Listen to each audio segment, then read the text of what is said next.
الرحيم. تحية وتقدير وإجلال إلى إخوة أفاضل قاموا بهذا الصرح الجميل، قاموا بهذه الذكرى الطيبة،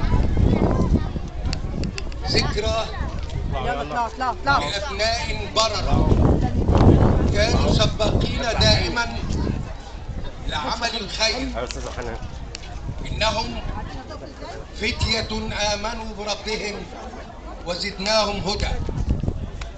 إلى أعضاء مجلس إدارة مركز شباب الشيخ زايد، وعلى رأسهم الأخ الفاضل نظير عبد النعيم، إلى العاملين بهذا المركز، إلى الجنود الذين أقاموا هذا الصرح، فإنني أتقدم بالتحية والتقدير على رأس هذه المنظومة الشبابية.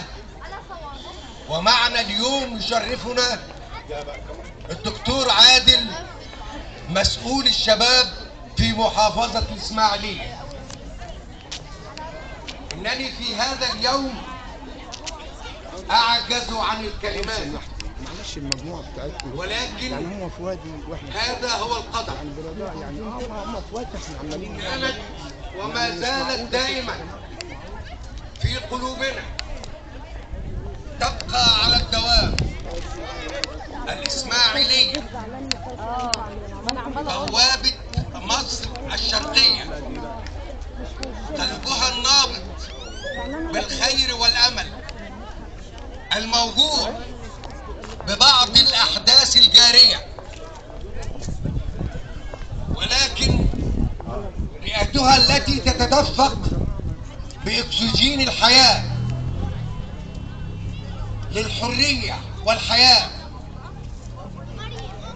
شريانها التي يتدفق فيه خير مصر كلها، وهي مطلة عليه، وهي قناة السويس، عينها الساهرة للأمن، يدها القوية لحمايتها في جيشها الباسل الذي دائما يتقدم بالسلام لحاملي غصن الزيتون، ولكن بالخنجر لكل من يحاول أن يقترب منها.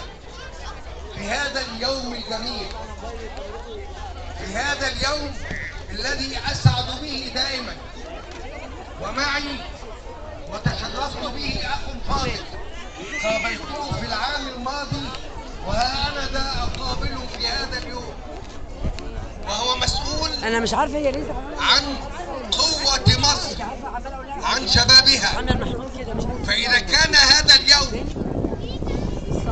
بدأت به هذه النخبة في محافظة الإسماعيلية، وهو مركز شباب الشيخ زايد، أرجو من سيادته وهو المسؤول عن الشباب أن تتضمن خطة العام القادم بجانب ما تتضمنه من رعاية للشباب والرياضة والنشاط الاجتماعي والنشاط العلمي، أن يكون هناك نشاط إنساني إلزامي، وهي يوم نحتفل به دائما، وهو يوم تكريم براعم الرحمن على مستوى مراكز شباب الإسماعيلية جميعها. وأشكركم.